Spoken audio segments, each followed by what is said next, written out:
Hello dear students, this is Priyanka and welcome back to YouTube channel Padhai Giri.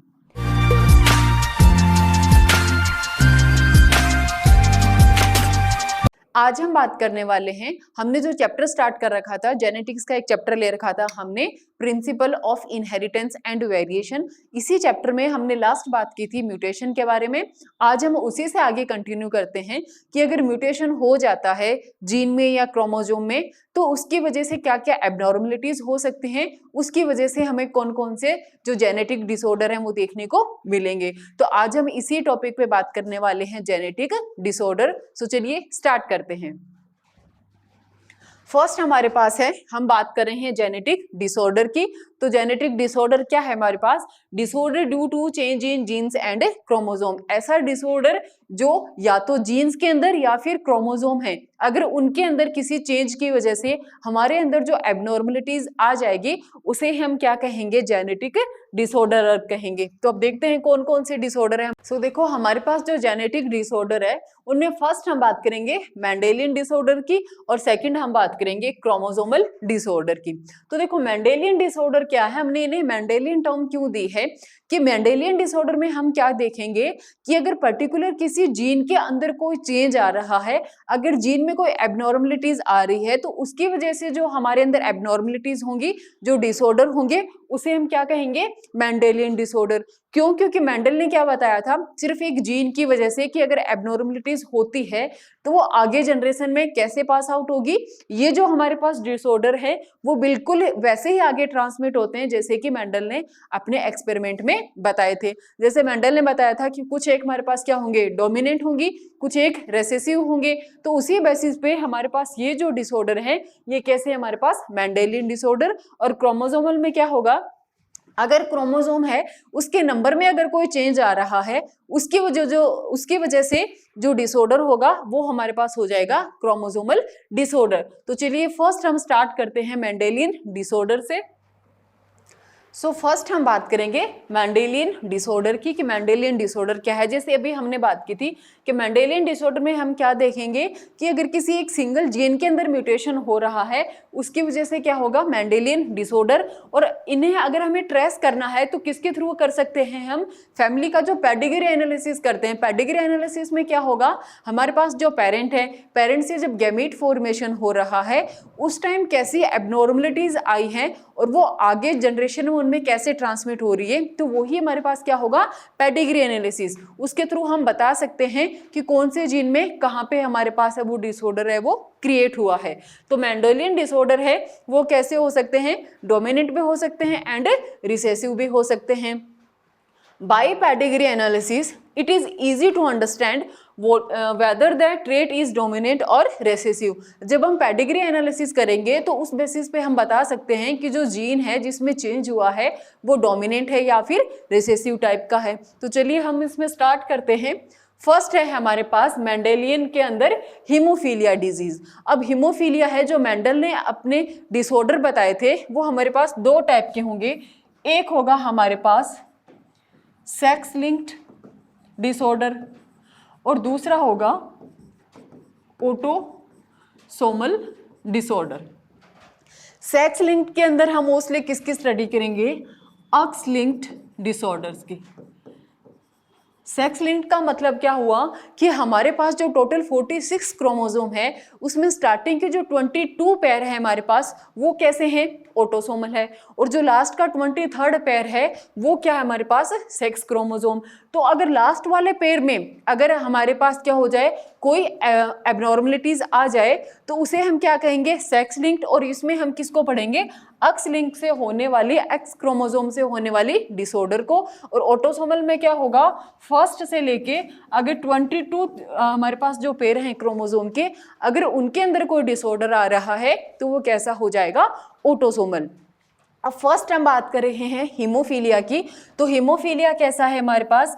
Sex linked, आगे हमने एक term लिखी है रिसेसिव। अब इस रिसेसिव का मीन क्या हुआ, मेंडल ने क्या बताया था रिसेसिव के बारे में कि जो अपने कैरेक्टर को अगर सिंगल एक जीन में अगर कोई खराबी हुई है या उसमें म्यूटेशन हुआ है तो सिर्फ एक जीन की वजह से अगर कोई कैरेक्टर अपना इफेक्ट शो नहीं कर पाए उसे हम क्या कहेंगे, रिसेसिव। और अगर दो क्रोमोसोम में से सिर्फ एक क्रोमोसोम में अगर म्यूटेशन हो जाए और वो ही आगे प्रोजेनी में ट्रांसमिट हो जाए तो वो कैसा हो जाएगा, डोमिनेंट। तो हीमोफीलिया के बारे में हम फर्स्ट क्या बता सकते हैं कि ये कैसा डिसऑर्डर है, सेक्स लिंक्ड डिसऑर्डर है। मींस ये किस में होगा, अगर हमारे पास जो 23rd नंबर ऑफ क्रोमोसोम है अगर उसमें कोई एबनॉर्मलिटीज आती है तो उसके वजह से क्या हो रहा है हमें, हीमोफीलिया।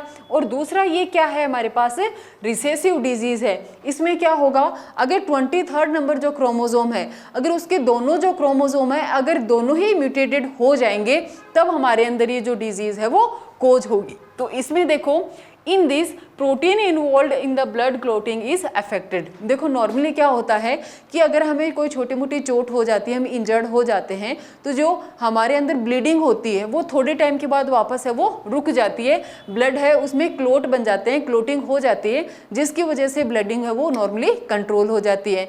लेकिन अगर कोई ऐसा पर्सन है जिसमें हीमोफीलिया है तो क्या होगा, उन्हें छोटी सी चोट लगने पे क्या होगा, उनकी ब्लडिंग है वो कंट्रोल नहीं हो पाती, उनमें क्लोट नहीं बन पाते और एक्सेस अमाउंट में ब्लड है वो लॉस हो जाता है जिसकी वजह से क्या होगा, जो पर्सन है उसकी डेथ भी हो सकती है। तो हीमोफीलिया में क्या होगा, जो ब्लड क्लॉटिंग है वो अफेक्टेड हो जाती है। A simple cut results in non stop blooding. अगर हमें एक सिंपल सा कट लग जाता है तो भी क्या हो जाएगी, नॉन स्टॉप ब्लीडिंग हो जाएगी। It is controlled by a pair of allele capital H and small h। Capital L means क्या है, ऐसा जीन जो नॉर्मल है, और स्मॉल h मीन्स क्या होगा, ऐसा जीन जो म्यूटेटेड हो चुका है जिसमें हीमोफीलिया है वो हो चुका है। H इज नॉर्मल एलील, और जो सेकंड हमारे पास H है स्मॉल, वो किसके लिए रिस्पॉन्सिबल होगा, हीमोफीलिया के लिए। तो आगे देखो हम बात करें, हमें यहाँ पे एक कंडीशन देखने को मिल रही है। फर्स्ट क्या है कि हेट्रोजाइगस फीमेल है, हेट्रोजाइगस फीमेल है वो कैसी होगी, कैरियर होगी। जैसे देखो हम अलग से बात करें यहाँ पे कि हम यहाँ पे ले फीमेल और यहाँ हम बात करें मेल की, तो फीमेल में क्या होगा, हमारे पास दो क्रोमोसोम होंगे, ये भी एक्स क्रोमोसोम और ये भी एक्स क्रोमोसोम। मेल में क्या होगा, एक एक्स क्रोमोसोम होगा और दूसरा कैसा होगा, वाई क्रोमोसोम। ये एक्स क्रोमोसोम और ये वाई क्रोमोसोम। अब देखो फीमेल हमने क्या, अगर हम ऐसे बनाएं कि फीमेल है वो कैसी है, नॉर्मल है, तो इसके दोनों अक्स हैं वो कैसे हो जाएंगे, नॉर्मल।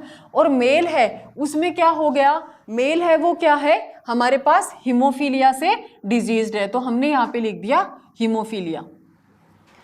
अब हम आगे इनकी क्रॉसिंग कराएंगे, इनके गेमीट बनाएंगे, तो ये दोनों तो इक्वल हैं। फीमेल के गेमीट कैसे बनाएंगे, दोनों के दोनों ही कैसे बनेंगे, एक्सन एक्सन। तो इन दो से हम क्या बना सकते हैं, एक जैसे हैं, तो ए गेमीट बनाएंगे एक्स और एन, और यहाँ पे हमारे पास दो अलग अलग हैं तो इसे एक तो क्या बनेगा एक्स और वो भी कैसा, हीमोफिलिक, और दूसरा हमारे पास क्या रह जाएगा, वाई। अब जब आगे इनकी प्रोजेनी बनेगी तो प्रोजेनी में क्या होगा, देखो ये एक्स एन है हमारे पास, ये पहले इन दोनों से क्या करेगा, मैटिंग करेगा, पेयरिंग करेगा, तो देखो क्या बनेगा, एक बार तो एक्स एन और एक्स एच आ गया, दूसरी बार एक्स एन और वाई आ गया। तो देखो 50% जो फीमेल है, फीमेल में क्या है, एक क्रोमोसोम है वो कैसा है, नॉर्मल, और दूसरा कैसा है, हीमोफिलिक। लेकिन हमें पता है कि ये कैसी है, रिसेसिव। फीमेल में कब कोज होगा, फीमेल के जब दोनों के दोनों जो क्रोमोसोम है वो अगर इफेक्टेड होंगे तो फीमेल के अंदर है वो डिजीज कोज होगी। यहाँ पे देखो एक नॉर्मल है एक हीमोफिलिक है, तो ये जो फीमेल है ये कैसी बनेगी, कैरियर फीमेल। और अगर मेल की बात करें तो मेल में देखो एक नॉर्मल है और वाई है, इसके ऊपर तो ये हमारी जो हीमोफीलिया का ये जीन प्रेजेंट ही नहीं होता, तो मेल भी कैसा बन रहा है, हमारे पास नॉर्मल मेल बन रहा है। तो इसे हम देखो आगे इसमें डायग्राम से देखें कि हमारे पास कंडीशन है हेट्रोजाइगस फीमेल, जिसे हम क्या कहेंगे, कैरियर। हेट्रोजाइगस में क्या होगा, एक तो उसके पास नॉर्मल जीन होगा और दूसरा कैसा होगा, म्यूटेटेड जीन होगा। For haemophilia may transmit the disease to sons, यानी कि जो फीमेल होगी कैरियर, इससे आगे किस में जा सकता है, सन के अंदर है वो देखने को मिल सकती है। देखो यहाँ हम देखें, ये हमारे पास क्या है, नॉर्मल फीमेल, जिसके दोनों क्रोमोसोम है वो कैसे हैं, नॉर्मल। यहाँ पे हमारे पास अभी हमने जो केस देखा मेल है, उसका जो एक्स क्रोमोसोम है वो क्या हो गया, हीमोफिलिक हो गया। अब इसके हमने आगे क्या बनाए, गैमीट बनाएंगे। तो ये जो एग बने ये दोनों फीमेल के हो गए, ये मेल के हो गए। अब ये इससे करेगा तो एक तो देखो नॉर्मल आ गया, एक आ गया म्यूटेटेड। इसमें एक एक्स क्रोमोसोम, एक आ गया वाई। इसमें भी क्या हुआ, एक फीमेल का नॉर्मल और दूसरा आ गया म्यूटेटेड, और ये हो गया मेल का। तो इसमें देखो फीमेल बनी वो दोनों के कैसी बनी, एक उसका नॉर्मल है, एक उसका म्यूटेटेड है। तो फीमेल कैसी बनेगी, सारी की सारी कैरियर बनेगी। लेकिन मेल है वो कैसा बनेगा, बिल्कुल नॉर्मल, उसमें कोई डिजीज है वो नहीं है। इसे हम अगर सेकंड कंडीशन ले जिसमें हम फीमेल को कैसे ले, कैरियर, देखो हम अलग से बनाएं, हम फीमेल को कैसे लें, फीमेल कैसी है हमारे पास, कैरियर फीमेल। और अगर मेल हम देखें क्या सिचुएशन ली है मेल में, मेल हमारे पास कैसा है, नॉर्मल। ओहो चला गया क्या, चलो देखो, कैरियर फीमेल और नॉर्मल मेल। कैरियर फीमेल है तो देखो कैसी होगी, अक्स और एक इसका क्रोमोसोम है वो हीमोफिलिक हो जाएगा, एक है वो नॉर्मल क्रोमोसोम रहेगा। मेल में क्या होगा, हमने नॉर्मल लिया है तो एक्स इसका नॉर्मल है और वाई के ऊपर ये जीन है वो प्रेजेंट ही नहीं होगा। अब इसके हम आगे क्या कराएं, सेल्फिंग कराएं, इनकी आगे प्रोजेनी बनाएं। तो देखो ऐसे हम लिखें, एक साइड में क्या आ गई, फीमेल, तो फीमेल के एक्स एच और एक्स एन, इधर हमने मेल लिया तो मेल का एक अक्स और एक वाई लिया। अब आगे जब इनकी क्रॉसिंग कराएं तो देखो क्या बनेगा, अक्स और अक्स एच, ऐसे में बनाएं तो देखो अक्स एच और वाई, इसका बनाएं तो एक्स नॉर्मल एक्स, और इसका बनाएं हम तो एक्स नॉर्मल और वाई। तो इधर वाली तो क्या बनी, डॉटर,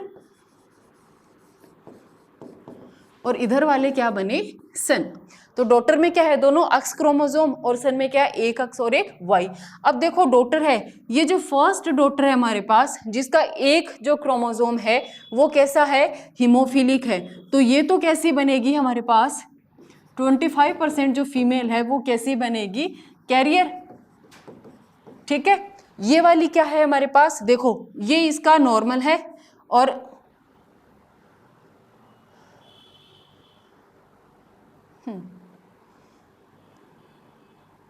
ये भी हमारे पास क्या है, सिंपल एक्स लिखा है, इसका मतलब ये भी हमारे पास कैसा है, नॉर्मल। तो ये कैसे बन जाएगी, बिल्कुल नॉर्मल।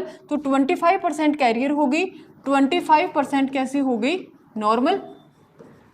ये तो फीमेल हो गई। अगर हम सन की बात करें, मेल की बात करें, तो देखो एक तो कैसा होगा, इसमें एक एक्स क्रोमोसोम आया, वो भी कैसा आ गया, म्यूटेटेड आ गया, जिसमें हीमोफीलिया है। तो इसके जो 25% हैं जो सन, वो तो कैसे हो जाएंगे, हीमोफिलिक, हीमोफिलिक। और जो देखो ये वाला कैसा है, बिल्कुल नॉर्मल। तो 25% इसके कैसे हो जाएंगे, नॉर्मल। कंडीशन क्या ली हमने, कैरियर फीमेल और नॉर्मल मेल लिया। इसके आगे जब प्रोजेनी बनी तो 25% जो फीमेल है वो कैसी थी, कैरियर थी, 25 कैसी थी, नॉर्मल। अगर मेल की बात करें तो 25% कैसे हो गए, हीमोफिलिक हो गए, और 25% कैसे हो गए, नॉर्मल। अब देखो अगर हमें पता है कि मेल है उसमें एक एक्स क्रोमोसोम होगा, और अगर वो एक ही खराब आ गया तो क्या हो जाएगा, उसके अंदर डिजीज है वो कोज हो जाएगी। लेकिन फीमेल के पास हमें पता है दोनों ही कैसे हैं, एक्स क्रोमोसोम। अगर एक नॉर्मल आ गया, एक हीमोफिलिक आ गया, तो क्या होगा, ये अपना इफेक्ट है वो शो नहीं कर पाएगा, और ये फीमेल कैसी बन जाएंगी, कैरियर फीमेल है वो बन जाएंगी। तो आगे देखें हम इसे, अभी देखो इसमें हमने क्या लिया था, फीमेल को कैरियर लिया था और मेल को कैसा लिया था, नॉर्मल। इससे आगे जो प्रोजेनी बनी, इसमें देखो हाफ जो डॉटर है वो कैसे हो गई, नॉर्मल, हाफ डॉटर है वो कैसे बन गई, भी हमने बात की थी, कैसी हो गई, कैरियर। इसमें कुछ मेल हैं वो कैसे रह गए, नॉर्मल, और कुछ कैसे हो गए, हीमोफिलिक। तो यहाँ से बहुत बार क्वेश्चन आता है कि हमें सिचुएशन या कंडीशन दी होती है कि मेल है वो नॉर्मल है या फिर फीमेल है वो कैरियर है। तो जैसी हमें जो कंडीशन दी है हम उसे ड्रॉ कर लेंगे और आगे उसकी प्रोजेनी है वो बना लेंगे। तो बहुत इजी वे में हमारे ये सॉल्व हो जाएगा। नेक्स्ट हम बात करें आगे सेकंड, कलर ब्लाइंडनेस की। तो ये भी बिल्कुल जो हमने हीमोफीलिया देखा था बिल्कुल सेम वो ही है, सेक्स लिंक्ड है और कैसी है, रिसेसिव। जो हमने हीमोफीलिया अभी हम बात कर रहे थे, ये स्टार्ट कहाँ से हुआ था, हीमोफीलिया, इसे हम रॉयल डिजीज भी कहते हैं। देखो लास्ट पहले पीछे आते हैं, हीमोफीलिया है, इसे हम रॉयल डिजीज भी कहते हैं। अब रॉयल डिजीज क्यों कहते हैं कि ये स्टार्टिंग में जो क्वीन विक्टोरिया थी, जो रॉयल फैमिली से थी, उसके अंदर सबसे पहले देखा गया था। जो क्वीन विक्टोरिया थी वो कैसी थी, कैरियर थी। कैरियर का मीन क्या हुआ, फीमेल थी तो उसके दोनों अक्स क्रोमोसोम थे, एक कैसा था, हीमोफिलिक, और दूसरा कैसा था, नॉर्मल। अब रॉयल फैमिलीज में क्या होता है कि जो आपस में बहन भाई होते हैं उनकी आपस में आगे से आगे शादी है वो होती रहती है। तो जिसकी वजह से क्या हुआ, फीमेल कैसी थी, कैरियर थी वो विक्टोरिया, लेकिन आगे से आगे क्या हो गया, इसके जो जीन है वो प्रोजेनी में आगे ट्रांसमिट हो गए और उनकी पूरी फैमिली के अंदर जो हीमोफीलिया है वो डिजीज देखने को मिला। तो हमारे कहाँ से स्टार्ट हुआ, रॉयल फैमिली से, इसीलिए हम हीमोफीलिया को क्या कह सकते हैं, रॉयल डिजीज। आगे वापस हम बात कर रहे थे किसकी, कलर ब्लाइंडनेस की। तो कलर ब्लाइंडनेस डिजीज है, ये भी कैसी है हमारे पास, सेक्स डिजीज है, और किस पे होगी, ये भी एक्स क्रोमोसोम से रिलेटेड होगी। अब इसमें क्या होता है, मोस्टली जो नॉर्मल ह्यूमन बीइंग है उसके अंदर जो हमारे पास आई के जो कोन होते हैं, जैसे रेड कोन है, ब्लू कोन है एंड ग्रीन कोन, ये 3 कोन होते हैं, तो वो नॉर्मल है वो देख सकता है। लेकिन जिसके अंदर कलर ब्लाइंडनेस हो जाती है तो उसके रेड एंड ग्रीन कोन्स के अंदर क्या हो जाएगा, अफेक्टेड हो जाएंगे, जिसकी वजह से वो रेड और ग्रीन इनके अंदर इजीली है वो डिफ्रेंशिएट नहीं कर पाते कि वो कौन सा कलर है। इनको इन दोनों का कॉमन कलर दिखता है ग्रे कलर, उन्हें रेड या ग्रीन कलर शो नहीं होता, उन्हें ग्रे कलर दिखता है। जैसे इस डायग्राम में हम देख सकते हैं कि ये क्या है, नॉर्मल कंडीशन, जिसमें हमें क्या दिख रहा है, ग्रीन भी दिख रहा है और बीच में कहीं कहीं जो स्पॉट हमने जो डॉट बना रखी है उसमें रेड कलर भी है, ऐसे में इसमें दिख रहा है। लेकिन जो कलर ब्लाइंड पर्सन होगा इसे इन दोनों क्या कलर दिखेगा, ग्रे कलर दिखेगा। मींस कि ये रेड एंड ग्रीन के अंदर डिफरेंशिएट है वो नहीं कर पाएगा। ऐसे अगर हम इस एप्पल को देखें तो ये एप्पल का कलर है रेड, हम इसे नॉर्मल देख पा रहे हैं, लेकिन जो कलर ब्लाइंडनेस से है उनमें क्या होगा, क्या कलर दिखेगा उनको, ये ग्रे कलर। तो कलर ब्लाइंडनेस में भी हमने वही देखा कि क्या है, ये एक्स लिंक्ड और रिसेसिव है। रिसेसिव मीन्स क्या होगा, ये फीमेल में इसमें क्या होगी, हमेशा कैरियर रहेंगी फीमेल, क्योंकि फीमेल में जब दोनों एक्स क्रोमोसोम है अगर वो दोनों इफेक्टेड होंगे तो ही उनमें आगे डिजीज है वो कोज होगी। अदरवाइज अगर एक क्रोमोसोम में होगा तो फीमेल कैसी रह जाएगी, कैरियर। इसे भी हम देखें, अगर ड्रॉ करके देखें तो देखो केस लेते हैं, फर्स्ट कंडीशन लेते हैं, लिख लेते हैं हम कैरियर फीमेल और नॉर्मल मेल। अब देखो कैरियर फीमेल बताया है, मीन्स फीमेल में 2 एक्स क्रोमोसोम होंगे, कैरियर बताया है तो एक में तो क्या होगा, हम किसकी बात करें, कलर ब्लाइंडनेस की, तो सी लिख लिया। एक कैसा होगा, नॉर्मल। मेल कैसा है, नॉर्मल, तो इसका 1 एक्स क्रोमोसोम, 1 वाई नॉर्मल है, तो इसका क्या रह जाएगा, 1 एक्स क्रोमोसोम है वो भी कैसा है, नॉर्मल। अब आगे देखो इनके प्रोजेनी बनाए तो इनके गेमीट क्या बन गए, अक्स सी एंड अक्स एन, इसके क्या बन गए, अक्स एन एंड वाई। अब देखो प्रोजेनी बनाओ इनकी, इस साइड हम मेल लिख लेते हैं और इस साइड फीमेल। तो ये फीमेल के क्रोमोसोम हो गए एक्स सी और एक्स एन, मेल के हो गए एक्स एन एंड वाई। अब देखो इनकी क्रॉसिंग कराओ तो क्या बनाया, एक्स सी एक्स एन जब ये आपस में करेंगे तो एक्स एंड वाई बना। अब इनकी कराओ एक्स एन और ये एक्स एन एंड वाई। तो ये इस साइड वाली हमारी फीमेल बनी, ये हमारे पास क्या बन गए, मेल। अब देखो जो फर्स्ट फीमेल है उसमें एक तो कैसी है, नॉर्मल, और दूसरे पे क्या है हमारे पास, कलर ब्लाइंडनेस है उसका जीन। तो ये फीमेल कैसी बनेगी, कैरियर फीमेल बनेगी। और ये फीमेल इसके दोनों ही कैसे हैं, नॉर्मल, तो ये नॉर्मल फीमेल बन जाएगी। इसमें देखो इसका एक्स एक क्रोमोसोम वो ही कैसा आ गया, कलर ब्लाइंडनेस वाला आ गया, तो इसके अंदर डिजीज है वो शो होगी और ये कैसा रह गया, नॉर्मल।